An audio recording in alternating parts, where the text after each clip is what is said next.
દેવ ભગવાન શિવ જેના દર્શન કરીએ તમે તો બધા આ પ્રાંગણ વિસ્તાર ભાગશાળી છો। તમારે ત્યાં બાજુમાં એક એવો મહાદેવ બિરાજમાન છે ભાઈ।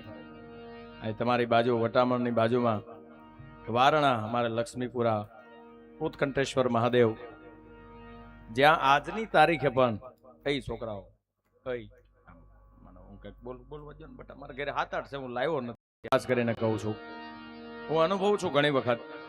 આપણે વટામણની બાજુમાં જે વારણા ગામ છે લક્ષ્મીપુરા ઉત્કંઠેશ્વર મહાદેવ મંદિર વારણા, જ્યાં આજની તારીખે પણ ગમે એવું વાવાઝોડું હોય, ગમે એવી વરસાદ હોય, ગમે એવી પરિસ્થિતિ હોય, પણ સંજ્યાનું ટાણું થાય ને બાપ, રાઈટ 7:15 નો ટાઈમ, 7:15 થાય એટલે મોર આવે અને મોર ઉડતો ઉડતો મંદિર માથે બેસે।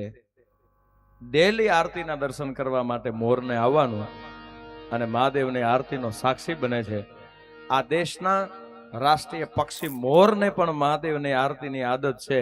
આપણે તો માણસના દીકરા છીએ, તો માણસ થઈ અને આપણે પણ આપણી જવું પડે આરતીમાં, શિવ મંદિરે, હનુમાનજીના મંદિરે, રામ મંદિરે, રામદેવજી, જે ગામમાં મંદિરો હોય ગામમાં દર્શન કરવા જોઈએ। આપણે સનાતની હિન્દુના દીકરા છીએ, ત્યારે એક રાષ્ટ્રીય પક્ષી મોર જો મહાદેવની આરતી કરવા માટે વારણામાં આવતો હોય તો આપણે સૌએ જવું